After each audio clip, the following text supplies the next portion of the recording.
been in Seville for a few days now, and it's really got me thinking about density and urban living and the way that we do it in New Zealand. I think over here, at least in the old towns where I've been spending time, they've absolutely nailed it. They've got real density, tight streets, apartment buildings packed in, hardly any space for cars, but it works. It doesn't feel cramped or overwhelming.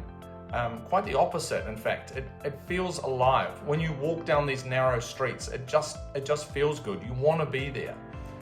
The apartments are smart. They're high ceilings. There are windows front and rear for airflow.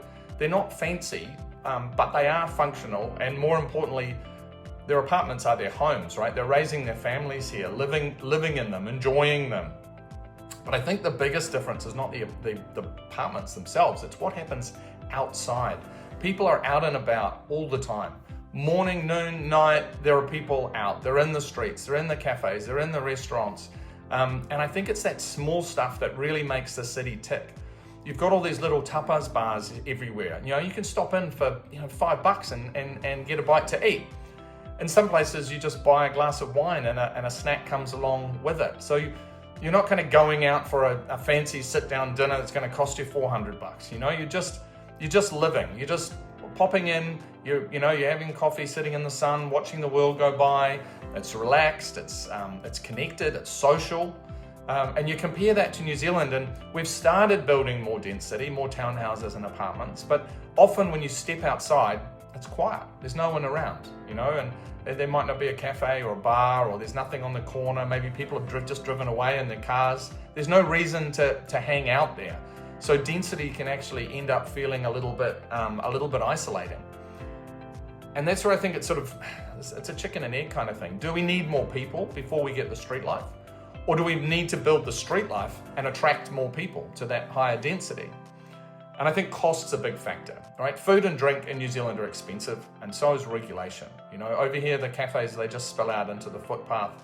In New Zealand, you've got council permits, you deal with inspections, you jump through hoops. So it's hard for the little guys who just want to set up a food truck or a little hole-in-the-wall eatery.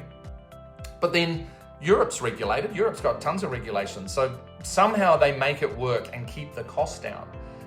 Maybe it's, one of the things, they often don't have 15 wines on the menu from all around the world. They've got red, white, and rosé, and you pick one of them and you get a glass of it.